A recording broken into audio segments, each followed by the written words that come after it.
Political situation आणि political institution कशी आहात. जसे की फॉर एक्झाम्पल भारतामध्ये लोकशाही आहे, डेमोक्रॅटिक प्रिन्सिपल फॉलो करतो, परंतु जर आपण ब्रिटनचा विचार करायला गेलो तिथं काय आहे, कॉन्स्टिट्युशनल मोनार्की आहे, संविधानिक राजेशाही पद्धती आहे.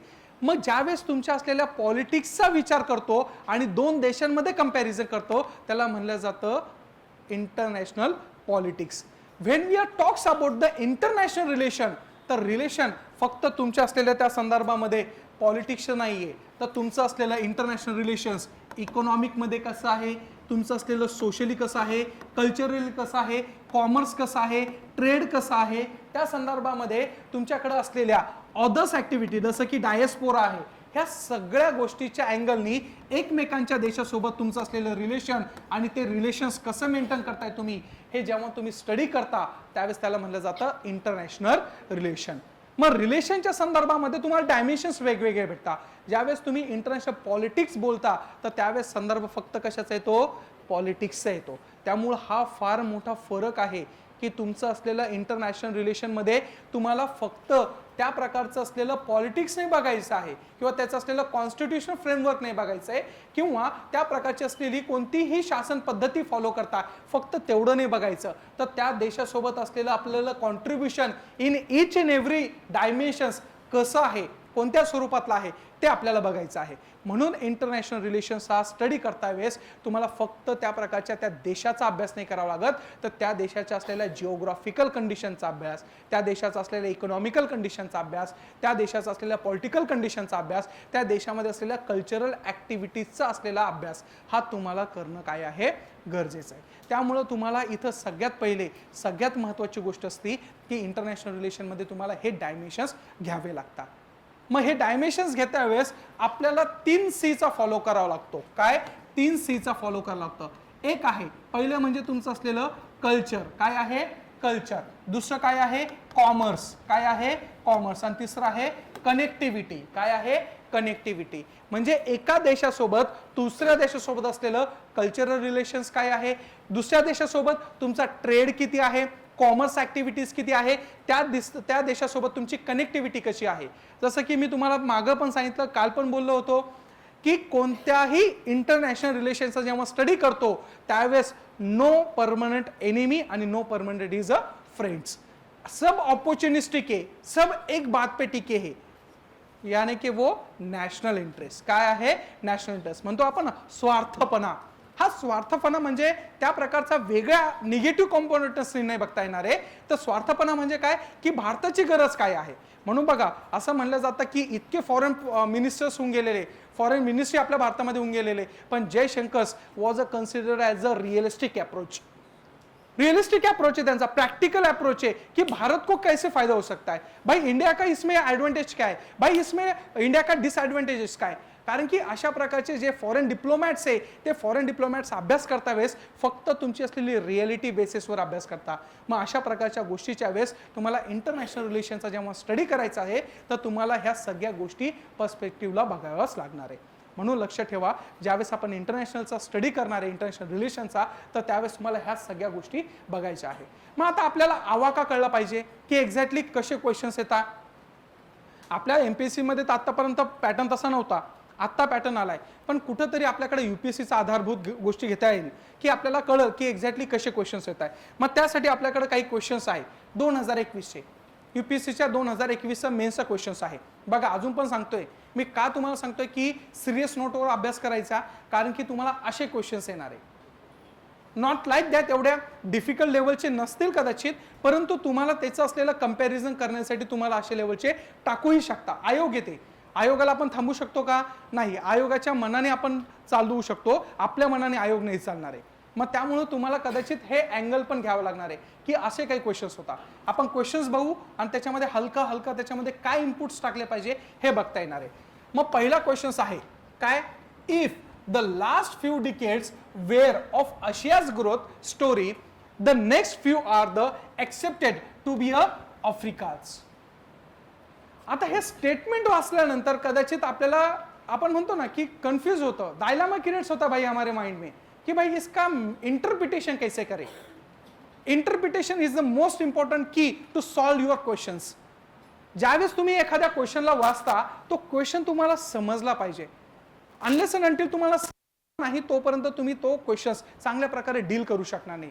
आणि this is a beauty of UPSC. ते तुम्हाला कोड्यामध्ये टाकतो. आपण म्हणतो ना कोड्यामध्ये टाकलं, मला बोलण्यामध्ये कळलं नाही, काइंड ऑफ. बघा स्टेटमेंट काय आहे, if the last few decades, काही पाठीमागचे decades were of Asia's growth, कोणाची ग्रोथ झाली होती, आशियाज कॉन्टिनेंटची. कोणत्या, एशियाज कॉन्टिनेंटची. Story, the next few are the accepted, काय आहे, एक्सेप्टेड टू बी आफ्रिकाज. आता in the light of this statement काय शब्द आहे, काय आहे, एक्झामाइन. आता इथं शब्द एक्झामाइन आहे, क्रिटिकली एक्झामाइन आहे का. त्यामुळे एक्झामाइन जेव्हा शब्द येत असतो त्या एक्झामाइन मध्ये तुम्हाला काही गोष्टी फॅक्ट्स आणि फिगर टाकाव्याच लागतात. ज्यावेळेस क्रिटिकल अनालिसिस जेव्हा तुम्ही म्हणत असता त्या क्रिटिकल अनालिसिसच्या शब्दाच्या वेळेस त्या प्रकारच्या गोष्टी जेव्हा तुम्ही लिहिणार असेल तेव्हा तुम्हाला क्रिटिकली थिंकिंग करावी लागते की हे असं असेल, इफ असेल, बट असेल. You have to be mention with in that particular stream. पण when you talks about the examine, तर एक्झामाइनच्या वेळेस तुमचं एक्झामिनेशन पॉईंट ऑफ व्ह्यू असायला पाहिजे की कोणत्या पद्धतीने तुम्हाला एक्झामाइन कळेल की अशा प्रकारे हा आफ्रिका कॉन्टिनेंट आता ग्रो होत चाललेला आहे. मग अशा प्रकारचं असलेलं India's influence in Africa in recent years. मी काल तुम्हाला सांगितलं होतं की India is acting as a big brother. तो काय करतो आता, एक आपण म्हणतो ना ऍक्टिंग करतोय, कशाबद्दल की भाई I am the big brother, तू घाबरू नकोस, मी आहे इथं. मग अशा प्रकारचं असलेलं साऊथ आफ्रिकन कॉन्टिनेंट्स आणि साऊथ आफ्रिका कॉन्टिनेंटमध्ये असलेले छोटे छोटे जे राज्य आहे, जे देश आहे, ते कसे आहे, लीस्ट डेव्हलप्ड आहे. लीस्ट डेव्हलप असल्यामुळं साहजिकच आहे त्यांची असलेली natural capacity, economic capacity, cultural capacity, त्यांची सोसायटल कॅपॅसिटी ही कशी आहे, कमी आहे. मग साहजिकच आहे त्यांना एक आधारभूत किंवा एका प्रकारच्या असलेल्या गोष्टीचा सपोर्टिव्ह सिस्टीम पाहिजे. आणि जो की त्या रिजनमध्ये कोण क्रिएट करतंय, वी आर इंडियन्स. माननीय श्री मोदी साहेबांचा एक विजन आहे की त्यांना पॅसिफिक ओशन रिजन मध्ये आणि इंडो पॅसिफिक रिजन मध्ये आपलं त्यांचं प्रभुत्व बनवायचं आहे. ही will be the consider as the next the leader of a world kind of a Asian continent. For that reasons, they always give the emphasis on these countries who are least developed. त्यांना आपण पिळवणूक नाही करत आहे त्यांची किंवा आपला कॉलोनायझेशनची tendency नाही आहे. We are helping them. आपण त्यांना हेल्प करतोय by way of economic support, by way of medical support, by way of social structure, infrastructure असेल डेव्हलपमेंट करून देणे, जे की गरज आहे त्या कॉन्टिनेंट्सला. आज आफ्रिका त्या प्रकारच्या असलेल्या नॅचरल रिसोर्सनी अबंडंट प्रमाणात आहे. तिथं कोणत्याही पद्धतीची कमतरता नाहीये, पण लॅकून आहे ह्युमन रिसोर्सची. कशाची कमी आहे, ह्युमन रिसोर्सची. तिथं भरपूर नॅचरल रिसोर्स आहे, परंतु human resource and technological backwardness due to this two things तुमचा आफ्रिका कॉन्टिनेंट हा लॅक आहे. मग आता ह्या गोष्टीवर जर आपण फोकस केला तर India continuously African union just recently चर्चेमध्ये पण होतं, तर आफ्रिकन युनियनला कंटिन्युअसली सपोर्ट करते की भाई मैं आपको पैसे दूंगा, आप सिर्फ इंफ्रास्ट्रक्चर डेवलपमेंट करो, डॅम कंस्ट्रक्ट करो, स्कूल करो, हॉस्पिटलाइज करो, रेल्वे बांधा, रस्ते बांधा, we will be provide all kind of a money to you. मग अशा पद्धतीने कुठंतरी आफ्रिका अशा प्रकारचं असलेलं काय होतंय, ग्रोईंग होतंय. तुम्हाला तोच कंटेक्स्ट पकडायचा होता की भाई इतने दिन तक तुमचं असलेलं डिकेट्स किसको फोकस कर रहा था, स्टोरी ऑफ एशिया. अब नेक्स्ट बाद कौन रहने वाला है, अफ्रीका. तो इसके इन्फ्लुएंस में एग्जामाइन करो किसका इन्फ्लुएंस है, इंडिया का इन्फ्लुएंस है विद in the Africa in recent years. म्हणतो ना आपण की गरीबाला जर साथ दिली, गरीबाला आपण जर प्रमोट केलं तो वरती गेल्यानंतर आपलं नाव घेईल. काइंड ऑफ अ विजन आहे आपलं, वसुदेव कुटुंबकम. अख्खं जग आपलं आहे. मग जगामध्ये राहता वेळेस जर कोणी बॅकवर्डेड राहत असेल तर त्यांना सपोर्ट करा, त्यांना सोबत घेऊन चला, अवघे धुरू सपंत. मग अशा प्रकारचं असलेल्या ह्या सगळ्या गोष्टी करता वेळेस तुम्हाला आफ्रिका कॉन्टिनेंट पुढे नेता वेळेस त्याचे असलेल्या एक्झामाइन करायचं आहे. मग एक्झामाइन कोणत्या वेनी असणार आहे की इंडियाने आत्तापर्यंत त्याचं रिलेशन कसं कसं होतं, कोणत्या कोणत्या स्वरूपातलं होतं, आत्तापर्यंत त्या प्रकारच्या असलेल्या गोष्टीच्या माध्यमातून इंडियाने साऊथ आफ्रिकेला किती पैसे दिले, कोणत्या सोबत पार्टनरशिप्स केली आहे, आफ्रिकन युनियनमध्ये आपलं कॉन्ट्रीब्युशन किती आहे, GDP मध्ये किती कॉन्ट्रीब्युशन आहे, ह्या सगळ्या गोष्टी तुम्हाला आता काय करायचं आहे, तिथं पुटअप करायचं आहे. मग अशा प्रकारचे तुम्हाला काय विचारला जाता, क्वेश्चन विचारला जाता. दुसरा क्वेश्चन काय आहे, द USA. बघा, the USA is a facing an existential threat in the form of China. That is much more challenging than the erstwhile Soviet Union. Explain.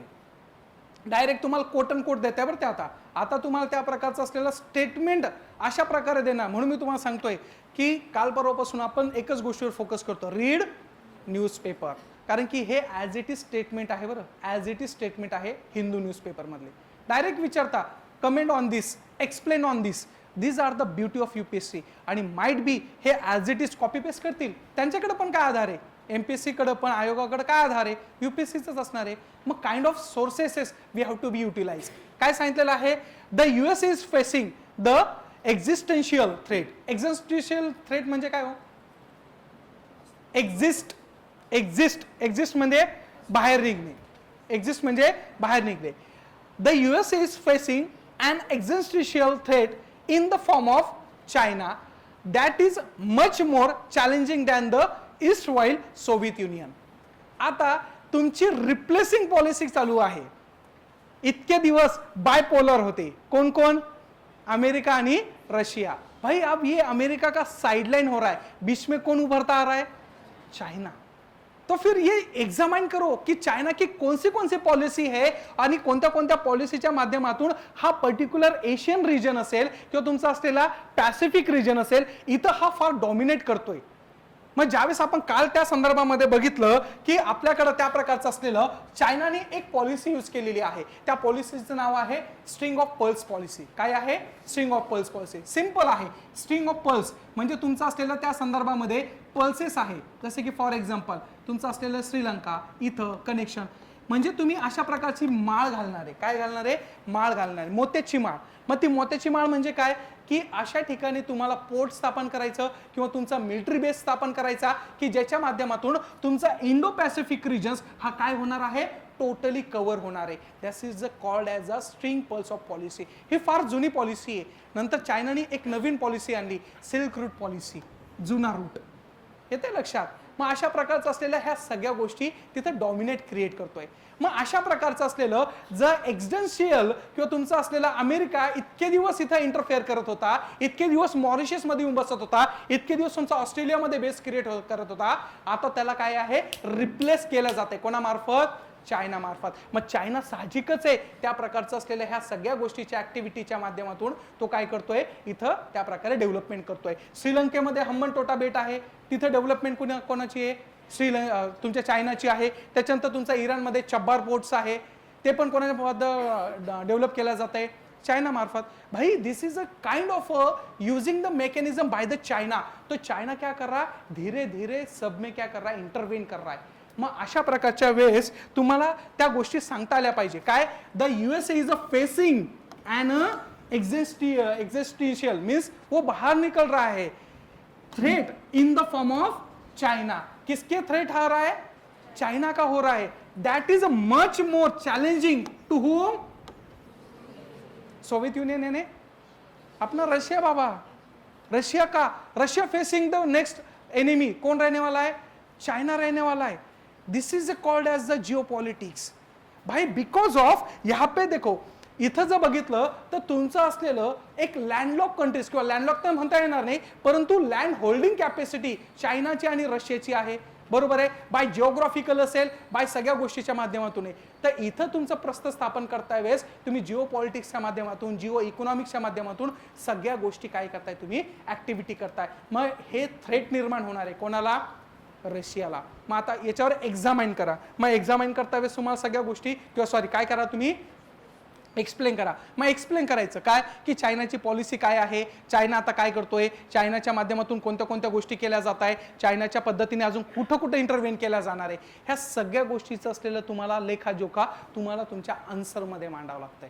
आता विचार करा, इंटरनॅशनल रिलेशन्स एवढं सोपं आहे का, नाही. स्टेटमेंट कळलं पाहिजे. त्याला म्हणलं जातं इंटरप्रिटेशन ऑफ स्टॅट्यूट. काय म्हणलं जातात, इंटरप्रिटेशन ऑफ स्टॅट्यूट. स्टॅट्यूट हे, स्टॅट्यूट याने वाक्य, हे वाक्याला तुम्हाला इंटरप्रिट करायचं. भाई ये क्या बोल रहा है, इसका what is the meaning of that particular things, तरच तुम्हाला क्वेश्चन आन्सर लिहिता येईल. बरं, अदरवाईज प्लेन आता येणार नाहीये. मी अजून पण सांगतोय, खूप विद्यार्थ्यांना सांगतोय की विद्यार्थी मित्रांनो, भले की तुम्हाला त्या प्रकारचं असलेलं वाटत असेल की खूप सिंपल आहे आणि होऊन जाईल, अवघड नाहीये, फक्त समजणं पाहिजे. एकदा समजलं ऑटोमॅटिकली तुम्हाला येणार आहे. त्याच्यानंतर पुढचं आहे क्रिटिकली शब्द काय आलाय, critically examine the aims and objective of SCO. And बघा 2 क्वेश्चन आहे बरं, एकाच क्वेश्चन मध्ये किती क्वेश्चन मेंटेन केले, 2. पहिलं काय टाकलेलं आहे, critically examine aims and objective of SCO.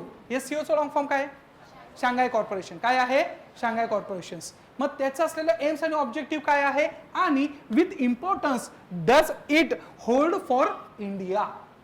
कारण की आता बघा ना की रिसेंटली मोदी साहेब त्या प्रकारच्या असलेल्या शांघाय कॉर्पोरेशनला जाऊन भेट देत आहे, तिथं व्हिजिट करताय. मग हा कुठंतरी एक प्रकार आहे की भाई ये Shanghai corporations which is determined by the China, आणि सायमल्टेनियसली आपण जसं म्हटलेलं आहे की आपण कोणासोबत भांडणं करत नाही, we have to maintain in neutral position.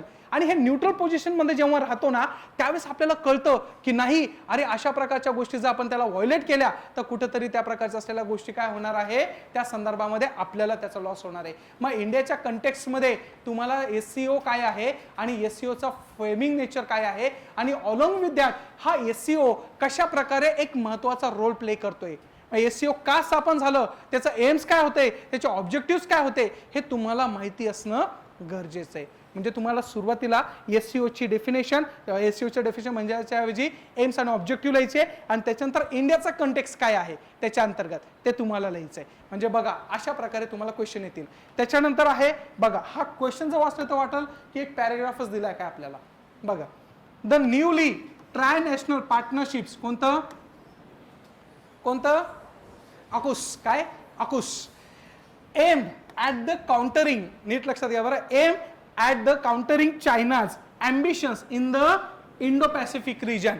It is going to suppress the existing partnership in the region. अरे बा, क्वेश्चन आहे का काय विचारलं यांनी, तुम्हाला सांगतो काय. त्याच्यानंतर डिस्कस, पहिला क्वेश्चन झाला बरं त्याच्यामध्ये, discuss the strength and the impact of AUKUS in the present scenario.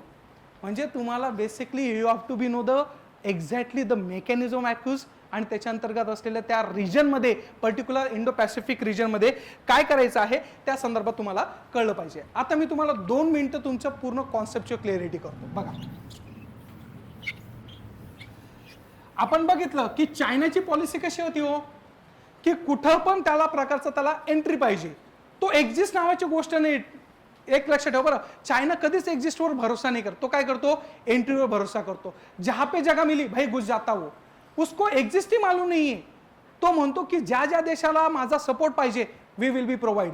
आमची इकॉनॉमी कशी हो आम्हाला काही डझंट मॅटर, आम्हाला काही फरक पडत नाही, किती पैसे पाहिजे, किती पैसे टाकायचे, we will be provide, you just support me बस.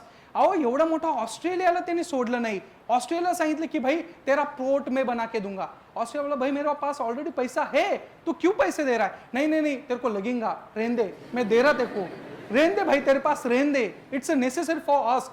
मग अशा प्रकारच्या त्या गोष्टी होत्या.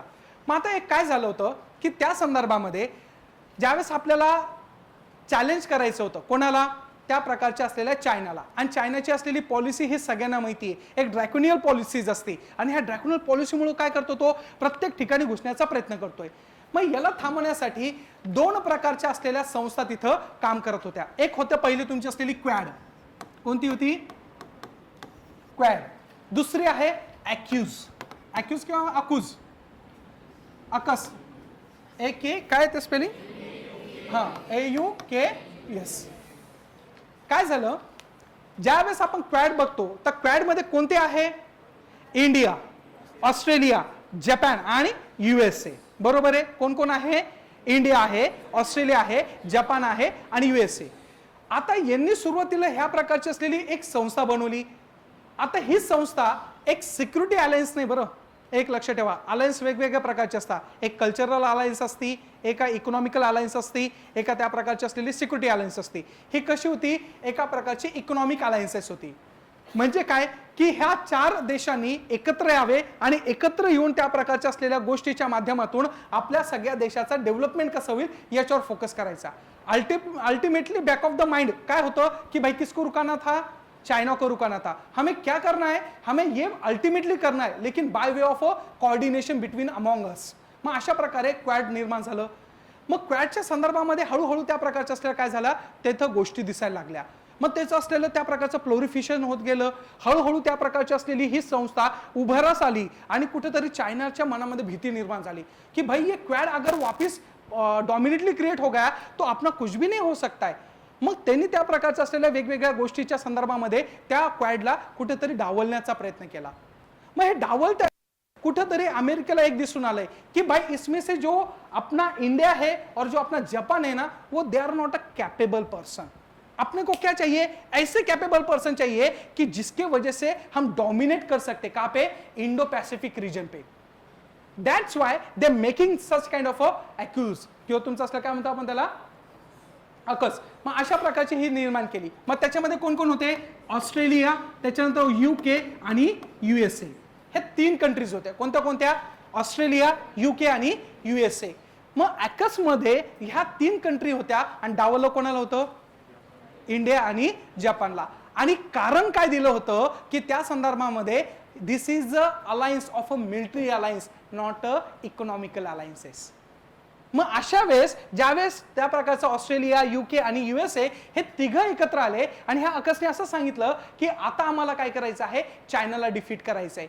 मग UN मध्ये ज्यावेळेस भारताने अशा गोष्टीवर चर्चा केली की आपल्याकडे ऑलरेडी क्वॅड होतं ना, कशाला तुम्ही बनवलं, तर त्यावेळेस त्यांनी हसेमध्ये किंवा हस्तावारी घेतलं आणि सांगितलं काय, जर तुम्ही जपानला घेतलं असेल त्याचं नाव जोकस झालं असतं म्हणे, त्यामुळे आम्ही घेत नाही म्हणे. आणि त्याच्यानंतर इंडियाला घेतलं असेल तर जे गोकस झालं असतं म्हणे, त्यामुळे आम्ही इंडियाला घेत नाही म्हणे. मग अशा प्रकारचं जेव्हा क्रिटिसाइज होत गेलं त्यावेळेस कुठेतरी ही ग्रुपिंग आणि तुमच्या असलेल्या ह्या ग्रुपिंगमुळं इंडियाचा कन्सर्न हा पर्टिक्युलर इंडो पॅसिफिक रिजनमध्ये काय होत चालला आहे, कमी होत चालला आहे. म्हणून याच्यावर क्वेश्चन आला होता काय की the newly trinational partnerships AUKUS, काय आहे AUKUS, is aim to controlling the China's ambitions in the Indo Pacific region. हे कशासाठी बनलंय, चायनाला थांबवण्यासाठी. अल्टिमेटली याला माहिती होतं अमेरिकेला की भाई मेरे को 7 किसकी मिलने वाली ज्यादा, ऑस्ट्रेलियाची भेटणार आहे. ऑस्ट्रेलियाकडे काय आहे, त्या प्रकारचं लोकेशन आहे. इंडिया कहां तक है भाई, इंडिया यहां तक है.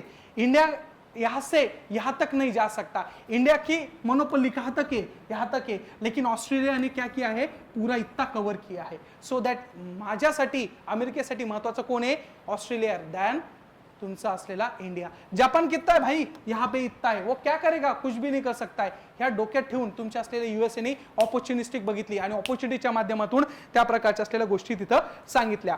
चायनाला थांबवायचं आहे. It is going to be suppress the existing partnership. बघा एक्झिस्टिंग पार्टनरशिप कोणती होती, क्वॅड. कोणती होती, क्वॅड होती. एक्झिस्टिंग होती की ना, ऑलरेडी क्वॅड आपण स्थापन केलं होतं. कोणाला थांबवायचं होतं आपल्याला, चायनाला. पण ते थांबवलं. मग काय सांगितलं यांनी, it is going to suppress, suppress म्हणजे थांबवणे, the existing partnership in the region.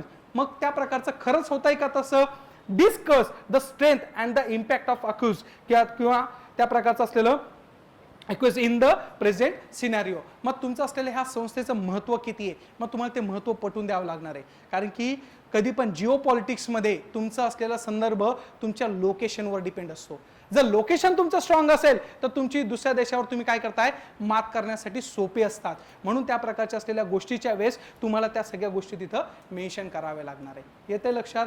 This kind of a questions has been asked with in the UPSC mains 2021. आता एक सांगा, सोपं आहे का अवघड आहे, अवघड नाहीये, अगदी सोपं आहे. फक्त कॉन्सेप्च्युअल क्लॅरिटी पाहिजे तुमची. तुम्ही 2-3 शब्दामध्ये परफेक्टली मांडू शकता त्याला. 4-5 ओळीमध्ये त्याचं इंट्रो करून, बॉडी लिहून, त्याचं कन्क्लुजन करून तुम्ही व्यवस्थित करू शकता. कन्क्लुजन कसं करणार ह्या गोष्टीचं, लक्ष द्या, लक्ष द्या, लक्ष द्या. बॅक बेंचर्स लक्ष द्या थोडं, फार महत्वाचं. जर सिरियस असेल तर थांबा, नाही तर you may go now. Mobile बघता काय, हे करता काय, टाइमपास नाही चालू राहू इथं. इथं सगळं महत्वाचं की फार हे जीव तोडून का सांगतोय, कारण की ह्या गोष्टी परत नाही भेटणार. बरं अजून सांगतोय, IRचं लेक्चर याच्या पण पहिले झालंय, बरोबर आहे. Why you are rejecting, I know that. भाई हे समजणे चाहिए की का बघायचंय, कशा बघायचं, कोणत्या पद्धतीने बघायचं, हे कळलं पाहिजे, तरच तुम्हाला बेनिफिट आहे. बरं तुम्हाला वाटत असेल सर बळजबरी करताय, तर प्लीज नाही आलं तरीही चालतं मला, पण तुम्ही लक्ष द्या. माझं हे बळजबरी म्हणणं आहे, कारण की तुमचे रिझल्ट आम्हाला काढायचे, जमलंच पाहिजे. तुम्हाला हे जमलं, तुम्ही UPSC क्रॅक करशाल. भाई IPS IAS मिल रहे थे को, इट्स नॉट अ जोक.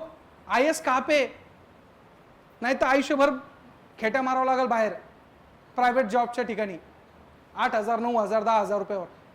हे एकदा बघा, व्यवस्थित अंडरस्टँड करून घ्या. असेच क्वेश्चन्स येणार आहे, ते तुम्हाला कळले पाहिजे की याचं नेचर काय आहे आणि त्याचे प्रिसिडन्स काय असणार आहे. ठीक आहे, चलो. UPSC मेन्स 2020 हे प्रत्येक अँगल मी याच्यासाठी घेतले की तुम्हाला त्या गोष्टी अनालिसिस झालं पाहिजे की असे क्वेश्चन येत आहे तर मला पुस्तक वाचता वेळेस, पेपर वाचता वेळेस मला ह्या अँगलने बघायला पाहिजे. की उद्या चालून तुम्ही इंडियन एक्सप्रेस वाचताय, हिंदू न्यूजपेपर वाचताय, तर त्यावेळेस तुम्हाला कळलं पाहिजे की अरे हां, याचं रिलेशन असं आहे आणि तसा क्वेश्चन येऊन गेलेला आहे. हे तुम्हाला कळलंच पाहिजे. तुम्हाला जोपर्यंत कळत नाही तोपर्यंत तुम्हाला समजणार नाही. नेक्स्ट काय आहे, what is the significance of Indo US defence deal over Indo Russian defence deals. बघा, कंपॅरिझन केलं कोणाकोणामध्ये, इंडियाच्या आणि USAच्या डिफेन्स डीलमध्ये की काय फरक आहे, कोणत्या स्वरूपातला आहे. ओव्हर द इंडो रशियन्स, रशियासोबत आपला बऱ्यापैकी पहिल्यापासून चांगले संबंध होते, नो डाऊट्स, परंतु त्या संबंधाला कुठेतरी तडा जाताना दिसतोय. कधीपासून? 1991 नंतर. का? We are adopting the globalisation. ग्लोबलायझेशनच्या इरामध्ये राहता वेळेस तुम्हाला प्रत्येक देशासोबत काय ठेवावा लागतो, संबंध ठेवावा लागतो. 91च्या बिफोर आपले संबंध होते, परंतु कसे होते, एकदम आयसोलेटेड होते. कसे होते? आयसोलेटेड, तेवढ्या पुरतं तेवढं. मग प्रॉब्लेम काय होत होता की एक्झॅक्टली आपल्याला कोणत्या गोष्टी घ्यायच्या आहे, कोणत्या गोष्टी घ्यायच्या नाही याच्यावर आपण डिपेंडन्सी नव्हतो. मग किंवा त्या प्रकारच्या असलेल्या त्या गोष्टीवर आपण पर्टिक्युलर रशियाकडे जात होतो. मग आता कुठेतरी आता चेंजेस झाले. आता आपण फ्रान्सकडनं पण राफेल घेतलेले आहे, त्या प्रकारचं असलेल्या अमेरिकेकडनं बऱ्यापैकी काही गोष्टी घेतोय. इतके दिवस आपण फक्त त्या प्रकारच्या असलेल्या काही मिडल ईस्ट कंट्रीकडनं आपण काही गोष्टी घेत होतो. म्हणजे आता पॅटर्न चेंज होत चाललाय. मग हे पॅटर्न जेव्हा चेंज होतो त्यावेळेस तुमची जिओ पॉलिटिकल्स, जिओ इकॉनॉमिकल्स, जिओ स्ट्रेंथनिंग आणि जिओ लॅक्युनर्स हे तुमचं दिसून येतं. म्हणून इथं म्हटलेलं आहे की व्हॉट आर द सिग्निफिकन्स, काय सिग्निफिकन्स आहे कोणाकोणामध्ये, इंडो USA डिफेन्स डील्स मध्ये over the Indo Russia defence मध्ये. ह्या तुम्हाला सिग्निफिकन्स माहिती असायला पाहिजे. त्याच्याही पुढे जाऊन दुसरा क्वेश्चन त्यांनी त्याच्यामध्येच विचारला, काय, डिस्कस. डिस्कस म्हटल्यावर काय असणार हो, चर्चा करा. चर्चा म्हणजे हवेत गप्पा नाहीये, भारत लय भारी होणार आहे, अमेरिका असंच होणार आहे, रशिया येडा आहे, चालत असं नाही. चर्चा करायची म्हणजे तुम्हाला कॉन्क्रीटनेस तुमच्या चर्चेला काय द्यावं लागणार आहे, आधारभूत घटक द्यावं लागणार आहे. ते आधारभूत घटक द्यावं लागणार आहे की आपण इंडियाने आतापर्यंत डिफेन्स डीलमध्ये काय काय घेतलेलं आहे, अमेरिकेकडनं काय घेतलंय, रशियाकडनं काय घेतलंय, आपण कोणत्या कोणत्या पॉलिसीज फॉर्म केलेल्या आहे त्याच्यासाठी, मग त्यासाठी कोणत्या कोणत्या स्ट्रॅटेजिक प्लॅन बनवले आहे, हे सगळ्या गोष्टी तुम्हाला तिथे लिहायचं आहे. त्याच्या पुढे जाऊन discuss with reference to stability in the Indo Pacific region. Indo Pacific region हमेशा किस में रहता है, चर्चेमध्ये. असं बरं लक्षात ठेवा, पेपर वाचता वेळेस तुम्हाला हे वाचणंच आहे. इंडो पॅसिफिक रिजन आला रे आला, तुमचे डोळे वटरलेच पाहिजे. तिथं कोणाचं लक्ष आहे, कोण आहे, फार मोठा रिजन आहे बरं. जर तुम्ही इंडो पॅसिफिक रिजनवर जर कब्जा केला तर ऑटोमॅटिकली तुमचं असलेलं तिथं वेस्टकडे जाण्याचा रस्ता तो तुम्ही पॅक करू शकता. इकडं मलाक्का स्ट्रीटवर तुम्ही त्या प्रकारे काय करू शकता, तिथं कंट्रोलिंग ऑथॉरिटी आणू शकता आणि इकडचा ट्रेड हा तुम्ही पूर्ण स्टॉप करू शकता. विचार करा, सुएझ कॅनॉलमध्ये फक्त 1.5 दिवसासाठी जहाज अडकली होती तर संपूर्ण भारताचा $30 मिलियन लॉस झाला होता, संपूर्ण जगाचा. एवढी इकॉनॉमिक थांबली होती, फक्त 1.5 दिवसासाठी ती जहाज पॅक झाली होती. विचार करा, जर एखादी कंट्रोलिंग ऑथॉरिटी तिथं आली आणि त्या स्ट्रेटवर जर तिथं कब्जा केला चायनाने किंवा यांनी, तर काय होऊ शकतं पुढं. म्हणून हे इंडो पॅसिफिक रिजन चर्चेमध्ये असतं. मग त्याच्यासाठी आपण आता टिल्टेड US कडे का आहोत, कारण की त्याच्या मागचं असलेले विविध प्रकारचे कारण, क्वॅड आहे, हे आहे, ते आहे. मग यांच्याशी आपण सहसंबंध जास्त जवळचा करतोय का, आपल्याला माहिती अल्टिमेटली सपोर्ट किसका मिळणे वाला भाई, US गव्हर्नमेंट का. येते लक्षात. ह्या प्रकारचे क्वेश्चन तुम्हाला विचारतात. पुढचा आहे क्वाड्रिलॅटरल सिक्युरिटी डायनॉमिक्स. बघा, तेच क्वेश्चन काय असणार आहे, तेच असणार आहे, फक्त नेचर तुमचे वेगवेगळे असणार आहे. Quad is the transforming itself into a trade bloc from to military alliances. मी तुम्हाला सांगितलेलं आहे, हे अलायन्सेस कसं होतं, इकॉनॉमिक अलायन्सेस होतं, म्हणजे ट्रेड अलायन्सेस होतं. आता काय चेंज होत आहे, ते मिलिटरी अलायन्सेस. मग व्हॉट इज द त्या प्रकारचं असतं, ट्रान्सफॉर्मिंग होतंय. मग अशा प्रकारचे प्रेझेंट टाइम्स डिस्कस करायच्यावर कसं होतंय, का होतंय, का बरं होतंय, कोणत्या कोणत्या गोष्टी कारणीभूत घटक आहे. क्वॅडला एका प्रकारचं तुम्ही इकॉनॉमिक पद्धतीने बघताय, ते आता कशामध्ये कन्वर्ट होतंय, तुमच्या असलेल्या ह्या मिलिटरी अलायन्सेसमध्ये. मिलिटरी बेस तयार करताय तुम्ही. आता तुम्ही साधे नाही राहिले, तुम्ही डायरेक्ट जपानला म्हणताय की भाई तुम्हारा ये जो रीजन है ना येलो रिवर के बाजू वाला, वहां पे करो आप कंस्ट्रक्शन चालू कर दो, हम है आपके साथ. USA म्हणतो भाऊ टेन्शन घेऊ, मी अलास्काला वळसा घालून येतो ना तुझ्यासाठी, तू फक्त बांध. बाकीचं मी करून घेतो, काय करायचं ते. म्हणजे it shows that the importance of the Indo Pacific regions. परत Indo Pacific regions, Quad, USA, India, आणि हे रिसेंटली फार मोठी डेव्हलपमेंट होत चालली. अल्टिमेटली कोणाला दाबायचं आपल्याला? चायनाला. चायनाचं डोकं वरती नाही निघलं पाहिजे. काय चायनाने सगळ्यांचं कंबरडं मोडलं होतं, फक्त एकच पिल्लू सोडलं, करोना. सनम हम डूब रहे आपको भी लेके डूबेंगे. भाई इकोनॉमिक क्राइसिस हो गए थे किसके अंदर? चाइना के अंदर. तो फिर ये उसने सोचा चाइना ने कि भाई मी जर डूबतोय ना सबको लेके डूबूंगा, आणि सच में उसने वैसे किया. एक फक्त करोना सोडी सगळी इकॉनॉमिक कोलॅप्स झाली. This is called as a policy of a China. China बोलत नाही, चायना करून दाखवतो. आणि आपला पाकिस्तान उसको यो मग करो, यो मग करो, यो करो, काही करू शकत नाही. UN मध्ये एवढा घसा कोरडा केला त्यांनी, भारताचं असं, भारताचं तसं, भारताचं तसं. काही झालं का फरक? काही फरक नाही पडला भाऊ. सगळ्यांना माहिती आहे किसके घर में कौन क्या रहता है. येतं लक्षात? आतंकवादी को कौन प्रमोट कर रहा है, you know everything. So that you could not be set that in the international platform, वहां पे नहीं हो सकता है. So that you have to be make sure कि ऐसे भी क्वेश्चंस आने वाले हैं. ठीक है, चलो उसके बाद है the incidence end the intensity. लक्ष ठेवा बरं, काय आहे? The incidence and the intensity of poverty are more important in determining the poverty based income alone. आता हा संबंध तुमच्या त्या प्रकारच्या इकॉनॉमिक्सशी रिलेटेड आहे. असा एक क्वेश्चन येऊ शकतो. काय आहे की the incidence and the intensity of a poverty are more important in determining the poverty based in income alone. मग in this context analysis the latest United Nations multidimensional poverty index report. मग याच्या संदर्भामध्ये तुम्हाला multinational जे आहे आपण MPI जो आपण अडॉप्ट केलेला आहे इन द इयर ऑफ 2010, मग अशा संदर्भामध्ये त्या प्रकारच्या गोष्टी बघायच्या आहे. काय मल्टी डायमेन्शनल पॉवर्टी इंडेक्स काय आहे आणि मल्टी डायमेन्शनल पॉवर्टी इंडेक्स कशाबद्दल बोलतोय. कारण की पॉवर्टी ही एक, पॉवर्टी म्हणजे एक संकल्पना नाही आहे, त्याला वेगवेगळे काय आहे डायमेन्शन्स आहे. मग हे मल्टी डायमेन्शन पॉवर्टी काय आहे आणि त्या संदर्भामध्ये US कसं बघतोय त्या संदर्भामध्ये आपल्याला बघायचं आहे. मग पॉवर्टी ही आपल्याकडे ॲब्सोल्यूट आहे का रिलेटिव्ह आहे?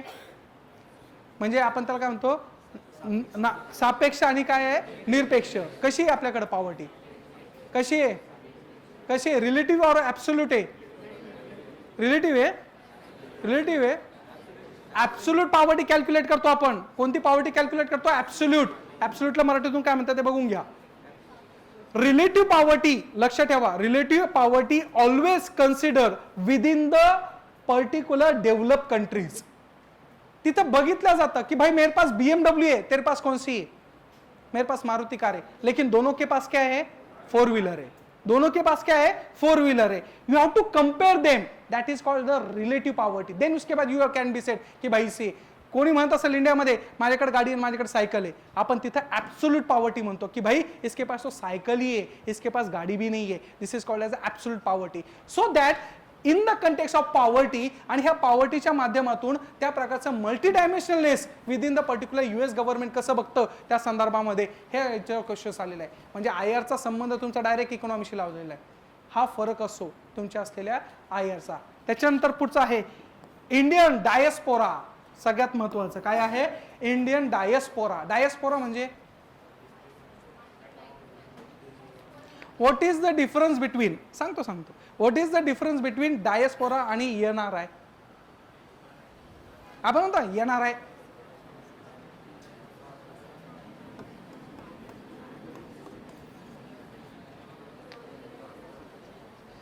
आणि एक मिनिट, हे मनाने गप्पा नाही मारत आहे. पेपर कोणता आहे? UPSC mains 2020. Syllabus Indian diaspora. हा सिलेबस तुमचा ॲज इट इज आहे कुठं? MPSC मध्ये पण. त्यामुळं असे क्वेश्चन येणार म्हणजे येणार. क्वेश्चन काय सांगतो बघा, Indian diaspora has decisive role. बघा डिसिसिव्ह म्हणजे महत्वाचं, decisive role to play in the politics and economy of America and European countries. Comment with the examples. तुम्हाला डायरेक्ट एक्झाम्पल्स द्यावं लागणार आहे आता की कसं आहे. काय आहे diaspora means what? Diaspora means what?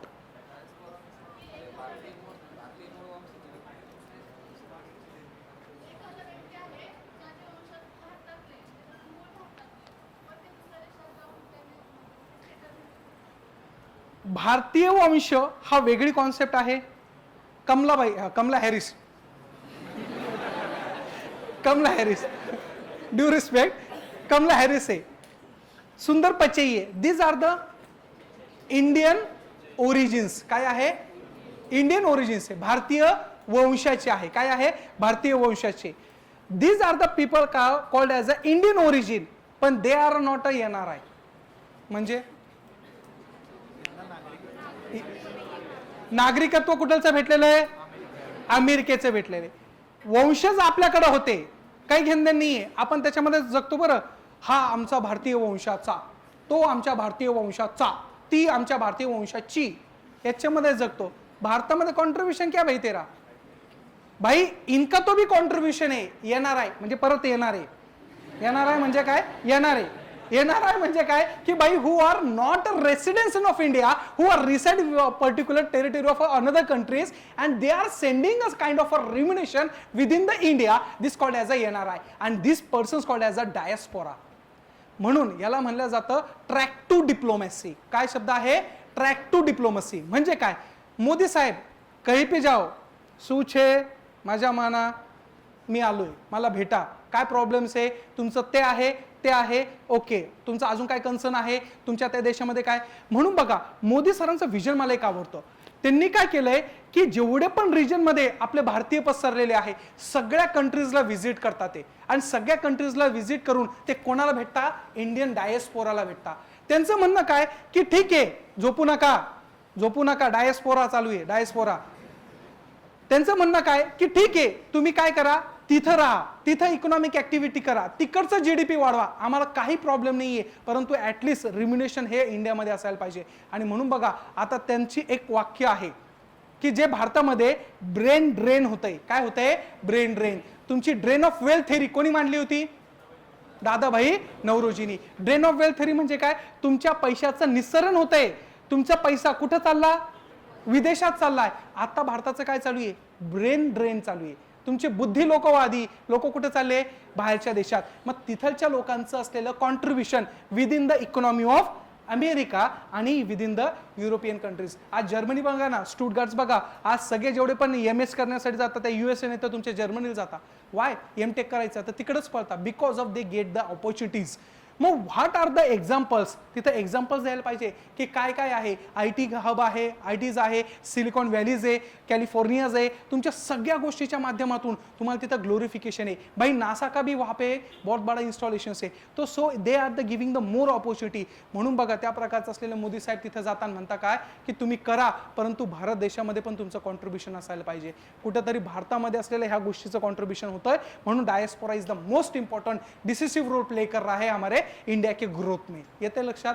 असे क्वेश्चन्स तुम्हाला विचारले जातात. बरं, डायस्पोरा फक्त शब्द दिलेला आहे सिलेबसमध्ये, काय आहे? डायस्पोरा. पण डायस्पोराचा असलेल्या ह्या सगळ्या गोष्टी तुम्हाला लक्षात ठेवायचं आहे. येतंय लक्षात? समजतंय का? येतंय लक्षात? हे तर फक्त मी एक झाकी आहे भाई, अभी तो पूरा बाकी आहे. ठीक आहे, चलो, अजून खूप बघायचं आहे, सोडणार नाही तुम्हाला. खूप इच्छा होती ना सर, पॅटर्न चेंज झाले पाहिजे, तुम्ही आले पाहिजे, हे झालं पाहिजे, ते झालं पाहिजे, अशा अँगलने आपल्याला स्टडी करायचा आहे. म्हटले नाही का तुम्ही? नाही म्हटले? उद्यापासून क्लासला दिसत पाहिजे मग तुम्हाला त्याच्यानंतर. ठीक आहे, चलो. Critically examine the role of WHO. The role of WHO providing global health security during the pandemic of 19. करोनाच्या सिच्युएशनमध्ये WHOचा रोल काय? फार महत्वाचा आहे. Institution relations. आपल्याकडं WHO फार मोठ्या पद्धतीने रोल प्ले केलेला आहे आणि रिसेंटली WHO अशा प्रकारचं असलेलं सर्टिफिकेट इश्यू केलं आपल्या असलेल्या NHM नॅशनल हेल्थ मिशनच्या संदर्भामध्ये. आपल्याकडं भारतामध्ये ज्या आशाताई आहे त्या आशाताईंचं वर्क बघून आपल्याकडं ह्या गोष्टीला ॲप्रिशिएट केलं आणि त्यांनी बऱ्यापैकी काय पाठवलेलं आहे, त्या प्रकारचं ॲप्रिशिएटिंग सर्टिफिकेट पाठवलेलं आहे. आशाताईंनी नॅशनल हेल्थ मिशन जो भारताचा एक फ्लॅगशिप प्रोग्राम आहे त्याच्या अंतर्गत आशाताईंनी फार मोठं चांगल्या गोष्टी केल्या आहे. मॉर्टॅलिटी रेट काय झालेला आहे? कमी झालाय. चाइल्ड मॉर्टॅलिटी रेट कमी झालाय. मॅटर्नल मॉर्टॅलिटी रेट कमी झाला आहे. म्हणजे माता मृत्यू दर, बाल मृत्यू दर, इन्फंट मॉर्टॅलिटी रेट हा सगळा काय झालेला आहे, कमी झालेला आहे. मग अशा प्रकारचा WHO हे संपूर्ण जगावर लक्ष ठेवून असतं आणि कोणत्या देशामध्ये आरोग्याच्या व्यवस्था ह्या व्यवस्थित केलेला आहे त्याच्यासाठी त्याला सर्टिफिकेट इश्यू करतात. मग अशा वेळेस WHO काय रोल प्ले केलेला आहे विदिन द पॅन्डेमिक सिच्युएशन. मग त्यावेळेस असलेल्या त्या काळामध्ये असलेली एक्झाम असल्यामुळे तिथं त्यांनी हा विचारलेला आहे. परंतु the role of WHO within the particular health sector and within the global situation you have to be take the consideration. WHO बद्दल काही भाष्य करणारा जर स्टेटमेंट येत असेल तर तुम्हाला ते नोट डाऊन करावूनच घ्यावं लागणार आहे. Because of this is a part of your international relations. कळालं? हे तर फक्त काय बघितले आपण, फक्त प्रिव्हियस इयर क्वेश्चन पेपर बघितले 2019. मी आता सगळं डिस्कस नाही करत बसणार, परत तुम्हाला काय होईल, ओव्हर बर्डन होऊन जाईल. ठीक आहे, पण तरी एक आपण ओव्हरलुक घेऊन टाकू. काय आहे बघा, the time has come for India and Japan build a strong competency relationship. काय आहे, contemporary relationship, one involving the global and the strategic partnership that will be have. Simple आहे, आशियामध्ये कोणाला प्रमोट करायचं आहे, इंडिया और जापान को. Because of किसको सप्रेस करना है, चायनाला. परत आला इंडो पॅसिफिक रिजन कंटिन्यू बर्निंगमध्ये असतं, कंटिन्युअसली तुम्हाला त्याच्यावर चर्चा असतात, क्वेश्चन तसे आहे.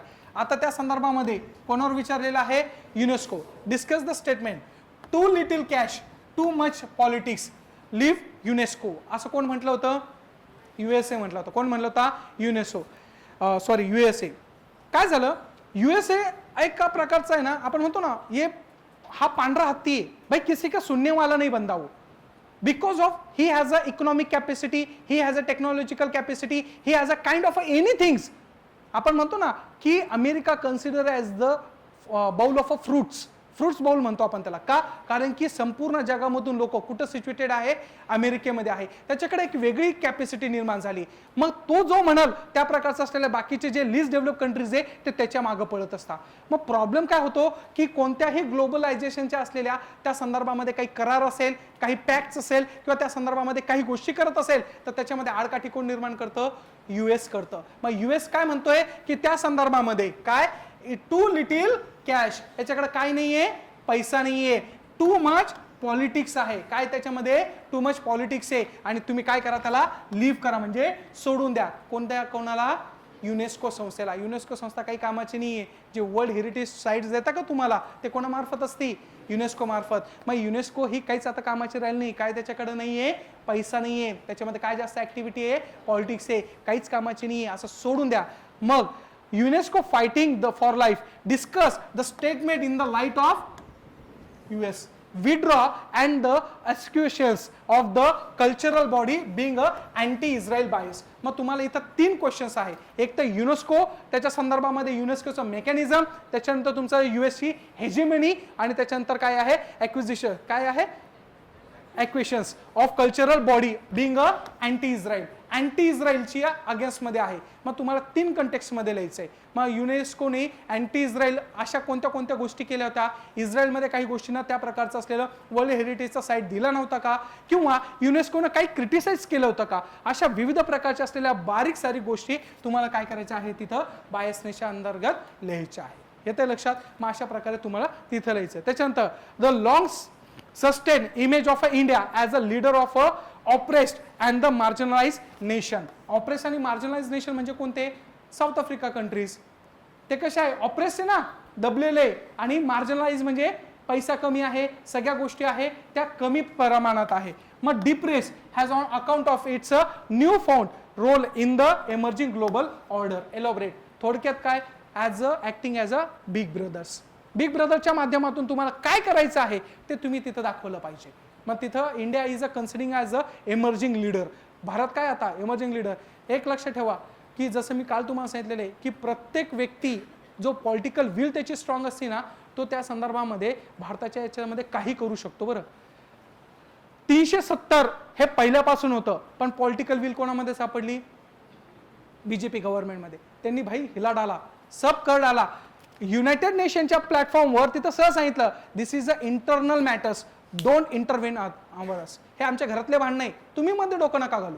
पाकिस्तानला सरळ सांगितलं की भाई तू ते तेरा देख, हम हमारा देखेंगे. It is not a part of your countries, this is a part of India. मग आम्ही काही करू ते तुमचा अधिकार नाहीये. मग अशा प्रकारची जर पॉलिटिकल विल चांगली असेल तर तुम्ही ग्लोबल लीडर म्हणून काय करू शकता, वावरू शकता. आणि इंडिया काय आहे आजच्या त्या प्रकारचं असं ग्लोबल लीडर, इमर्जिंग लीडर्स म्हणून काय करतोय, वर्किंग नेचरमध्ये येतोय. मग ह्या सगळ्या गोष्टी तुम्हाला तिथं मांडायच्या आहे, कसं आहे, कोणत्या स्वरूपातलं आहे. ठीक आहे. जीएस पेपर 2 मध्ये खालील विषयांच्या आधारे काय असू शकता, प्रश्न असू शकता. बघा तुम्हाला एक मी सगळे डायमेन्शन्स देतो बरं, कारण की हे डायमेन्शन्स तुम्हाला कळले पाहिजे तरच तुमचा असलेला अभ्यास हा होणार आहे. उद्या चालून तुम्ही पेपर वाचन करत असाल तर तुम्हाला हे डायमेन्शन्स लक्षात घ्यावे लागणार आहे. क्वेश्चन्स कळाले, अंडरस्टँड झाले. आपल्याला डिफिकल्टी लेवलने बघायची, आपल्याला फक्त बघायचं आहे की एक्झॅक्टली काय काय असू शकता. पहिलं काय आहे, भारत आणि त्याचे शेजारी, त्याच्यावर भाष्य करणारं एखादं आर्टिकल आलं तर त्या संदर्भामध्ये, जसं की फॉर एक्झाम्पल मध्यंतरी श्री राजा मोहनचं एक खूप सुंदर आर्टिकल होतं की setback of your Moscow.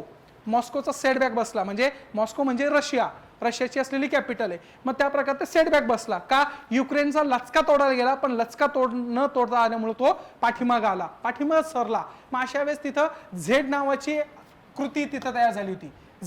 Z म्हणजे काय की त्या प्रकारे भाई गो बॅक्स, आम्हाला नाही पाहिजे तुम्ही. मग अशा प्रकारच्या असलेल्या ह्या सगळ्या गोष्टी आणि याच्या माध्यमातून हा सेटबॅक झाल्यावर कुठेतरी त्या प्रकारच्या असलेल्या गोष्टीच्या माध्यमातून आपल्याला चर्चेचा विषय होता. त्यामुळे तिथं भारताचा स्टान्स काय आहे हे फार कन्सर्न होता.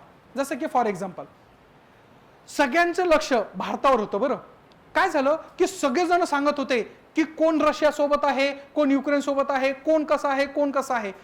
मग याच्या संदर्भामध्ये सगळ्यांचं लक्ष भारतावर आलं. मग भारताने एक पॉलिसी पहिल्यापासून फॉलो केली आहे, त्याला म्हणलं जातात स्विंग स्टेट्स. काय म्हणलं जातात, स्विंग स्टेट्स.